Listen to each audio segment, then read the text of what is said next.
Bonjour mes abonnés, bonjour à tous. Alors OPA, Macron nationalise EDF, et ouais, il décide. Donc je vais vous parler de EDF, je vais vous parler de la dette d'EDF, je vais vous parler donc de l'OPA que justement Macron va faire. Après je vais vous parler aussi de ses amis les riches qui vont certainement profiter du gâteau. Je vais vous parler de l'OPA plutôt que de la loi, hein. Pourquoi l'OPA par rapport à la loi? Et puis ensuite, je vais vous parler aussi de l'Union européenne qui va pas tarder à mettre son grain de sel. Allez, c'est parti. Alors EDF, bon EDF, vous le savez, ça produit de l'électricité qui reste pas très chère et qui est décarbonée, hein, avec la transition énergétique du zéro carbone par rapport au climat. Donc EDF s'attache à faire zéro carbone. Alors donc EDF produit dans des centrales qu'elle a elle-même conçues son électricité. Ok. Alors EDF aussi a des filiales, hein, bon, entre autres, hein, c'est-à-dire Enedis, EDF Énergie, RTE, EDF Renouvelable, Framatome, Dalkia. Donc toutes ces filiales, là, ces sociétés sont affiliées à faire, euh, sont affiliées plutôt au transport, à la commercialisation et aussi à la distribution de l'électricité avec des services annexes aussi. Donc EDF est née en 1946 à l'époque, donc elle était nationalisée et elle est restée jusqu'en 2004 où quand il y a eu l'ouverture des marchés à la concurrence, EDF, elle s'est transformée en société anonyme et a fait donc fait partie de la concurrence et elle est partie chercher des marchés aussi à l'étranger notamment en Italie, en Belgique, en Angleterre, en Allemagne elle a fait une centrale hydraulique et en Chine donc elle a fait aussi une centrale nucléaire. Donc en 2004, société anonyme, l'État conserve quand même 84% donc de son capital et le restant, les 16%, c'est sur les marchés boursiers avec la possibilité donc des stocks options pour les salariés de EDF. Donc ça, j'y reviendrai tout à l'heure. Voilà. Alors la dette. Alors, donc Macron dit, pour légitimer son OPA, il dit c'est une société, ça commence, ça va plus, elle est trop endettée, il faut faire quelque chose, etc. Ça peut plus durer. Ok. Sauf que, on va dire, dans un premier temps, quand il était ministre des Affaires, des Finances et de l'Économie à Bercy, hein, en 2012-2013, avant d'avoir ses velléités de président hein, de la France, il pensait déjà à la nationalisation de EDF. Donc c'était déjà dans les compteurs parce qu'il avait très bien compris qu'il pourrait certainement faire quelque chose pour ses amis les riches. Hein, voilà. Bon. Donc EDF, Macron, donc à travers cette OPA, vous dit, elle est trop endettée. Alors effectivement, EDF est endetté. Alors, les chiffres varient hein, des médias à l'autre, etc. Donc, on vous dit, grosso modo, que EDF est endetté à hauteur de 45 milliards d'euros. Je dis bien 45 milliards d'euros. Et certaines autres sources disent que juste pendant une année, là, l'année 2020, 2021 à 2022 et encore l'année 2022, elle n'est même pas terminée.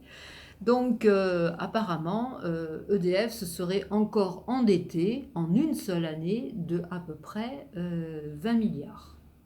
Donc ça ferait 45 plus 20, ça ferait 65 milliards.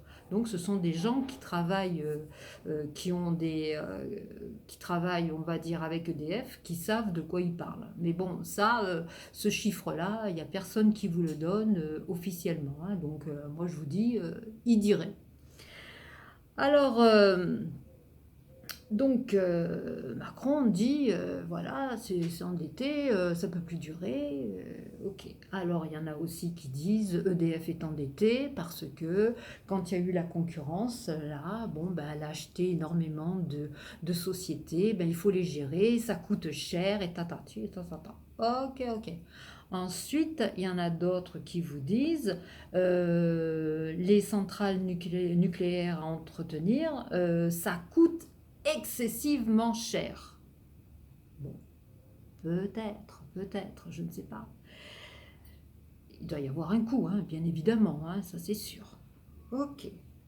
Mais ce que Macron ne vous dit pas ou oublie de vous dire, hein, c'est que en fait, EDF s'est endetté parce que c'est sous les contraintes du gouvernement, je vous signale. Alors EDF produit son électricité, mais le gouvernement lui impose de bosser pour ses concurrents. Alors, l'électricité, en fait, EDF vend son électricité à tous ses concurrents, là, comme ça, qui vous distribuent à vous, parce que vous êtes sorti de chez EDF Énergie, et bien tous ces concurrents, voilà, achètent de l'électricité à EDF à un prix vraiment dérisoire. Ils vous le revendent à vous à un prix qui est quand même un peu plus cher et vraiment, ils empochent la différence. Mais surtout, ce qu'il faut savoir, c'est que l'État a demandé à EDF de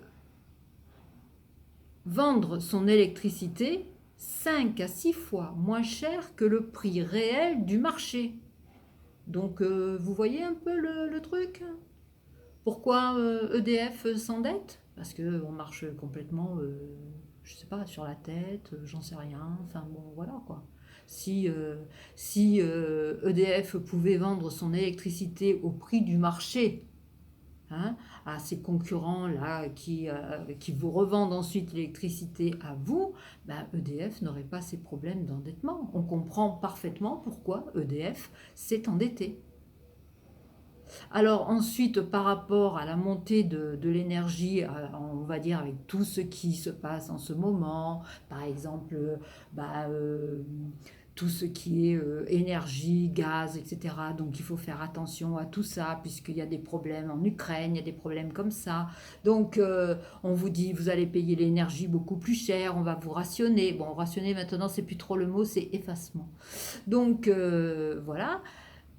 Si l'État n'avait pas imposé à EDF de quelque part revendre son électricité à bas prix, ben, EDF ne serait pas si endetté. EDF retrouverait un cadre, un équilibre dans sa balance, hein. C'est pas plus difficile que ça. Voilà. Donc, pour moi, l'endettement est en train de venir du fait que justement, on impose à EDF de vendre au rabais. C'est hallucinant, c'est hallucinant. Alors, Macron, ben voilà quoi, il dit maintenant, ben, je vais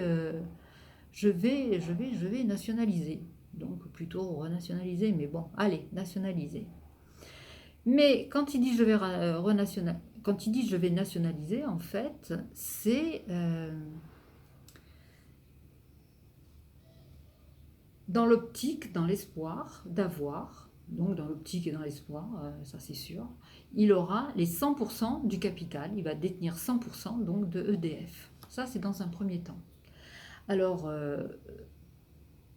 dans un deuxième temps, à mon avis, et je ne suis pas la seule à le dire, il y a même des députés, tout ça, qui le disent, hein, voilà, ils disent, ben, Macron, après, du fait qu'il adore, il n'oublie jamais ses amis, les riches, les très très riches, les méga riches, les ultra riches, enfin tout ce que tu veux, tout ce que vous voulez, eh bien, il vendra ensuite, comme on dit, par lot ou par appartement, les différentes branches les plus lucratives à ses amis pour qu'il se fasse de l'argent vite fait, bien fait, sur un très court terme. Et nous, c'est-à-dire l'État français, gardera la structure la plus lourde, c'est-à-dire celle qui s'occupe du nucléaire, qui est une structure très lourde à gérer, qui coûte quand même un peu d'argent, effectivement. Mais si ça coûte de l'argent et que EDF vend son électricité à un prix normal, voilà quoi, c'est normal, le marché il est normal. Mais là, dans le cadre actuel, EDF doit s'occuper certainement donc de ces centrales nucléaires, mais ne peut pas vendre son électricité au prix normal du marché. Alors, hein, bon, si vous ne comprenez pas, franchement. Donc, on va garder la structure la plus lourde, toujours certainement avec un prix de l'EDF qui va être toujours descendant pour EDF.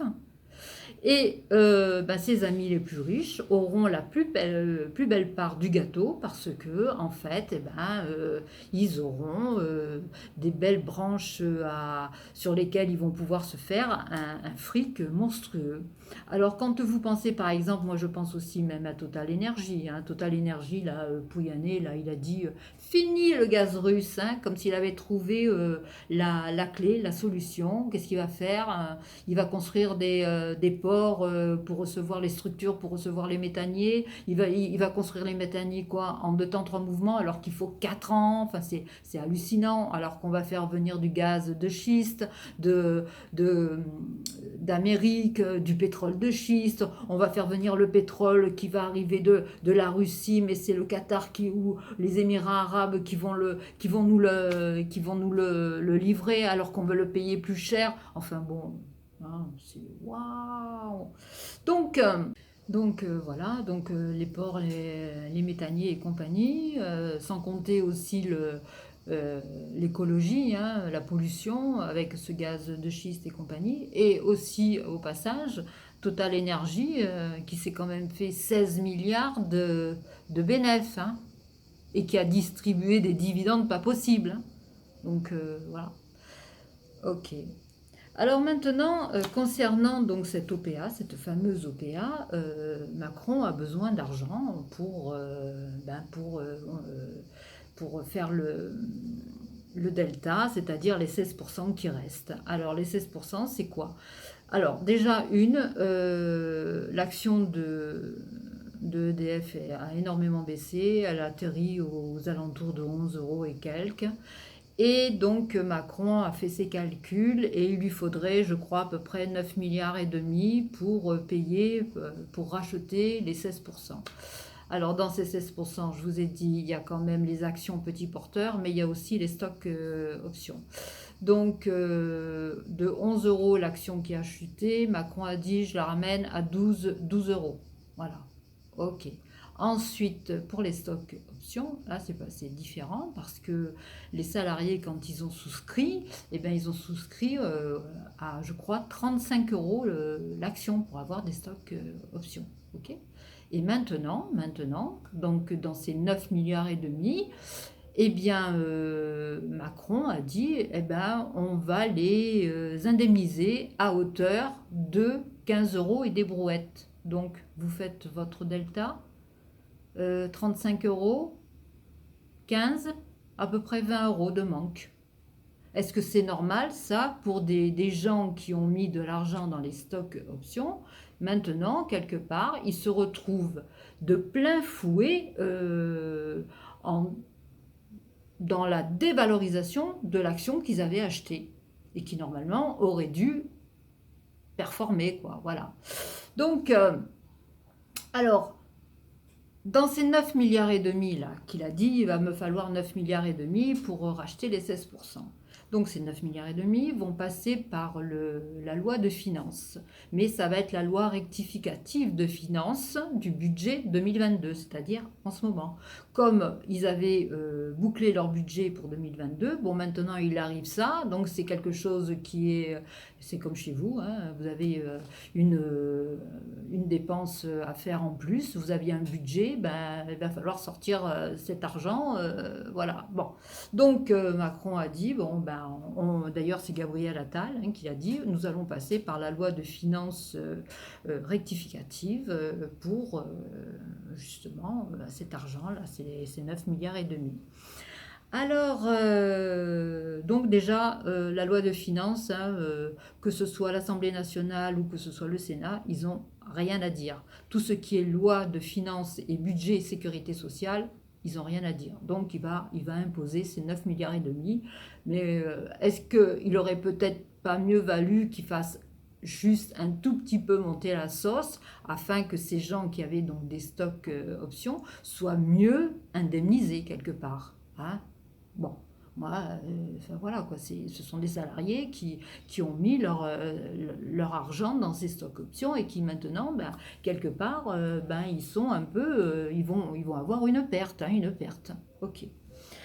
Donc voilà. Alors l'OPA, eh bien, il va la faire. Il va la faire parce que ça va lui laisser les mains libres, hein. Ça va lui laisser les mains libres. Tout simplement parce que il va avoir son capital 100%. Ok.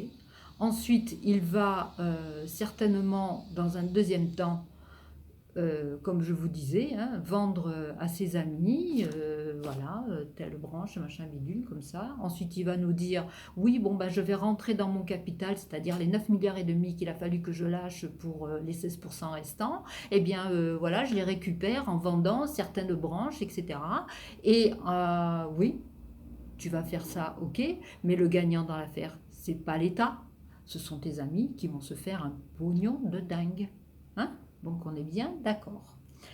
Alors pourquoi il fait cette OPA? Parce qu'il a 84%. Alors une OPA, du moment que vous avez 50%, un petit peu plus que 50%, que vous détenez 50% du capital, bon ben voilà, c'est l'OPA, vous pouvez faire une OPA. Voilà. Alors pourquoi une OPA plus qu'une loi? Parce qu'en fait, il aurait pu très bien faire une loi. Alors quand vous savez qu'en ce moment, bon, il y a l'opposition qui ferraille, donc il a très vite compris que s'il mettait une loi, s'il proposait une loi pour la nationalisation donc, de EDF, euh, les députés, tout ça, enfin l'opposition allait lui rentrer dedans, ça allait durer un maximum de temps. En plus, justement, pour ce qu'on appelle un peu le collectif de ces gens-là qui, qui sont des salariés qui vont être vraiment défavorablement indemnisés. Vous pensez bien que les députés auraient appuyé, auraient, voilà, pour faire monter la sauce, pour avoir une équité quand même quelque part. Hein, ok. Donc, il a préféré effectivement hein, employer le raccourci, aller direct dans l'OPA, personne ne lui dira rien du tout, ni sur la loi de finances, ni sur le fait que, bon, peut-être ça va grincer des dents, effectivement, on va en entendre parler, mais après, ça va être peanuts parce qu'il va faire comme il veut, là. Là, il va faire comme il veut, je vous le dis. Et ses amis, les riches, ils vont être, mais alors, ravis comme c'est pas permis. Voilà. Donc, moi, je trouve que c'est quand même un bras qu'on tord à la démocratie hein, dans ces conditions. Hein. Parce que, encore une fois, c'est comme si vous achetez des actions dans votre société, puis qu'en définitive, après, on vous dit ah, bah tiens, tu l'as acheté 50 euros, mais tu sais, mon gars, bah, c'est fini, quoi. Elle vaut 10 euros. Ah, je peux te rembourser que 10 euros. Vous ne serez pas content, hein. Voilà. Alors, bah voilà, donc allons-y pour l'OPA, il aura les mains libres, et puis voilà, quoi, puis voilà. Alors maintenant, il y a quand même l'Union européenne, hein, toujours pareil, qui est derrière ça, qui va ajouter son petit grain de sel.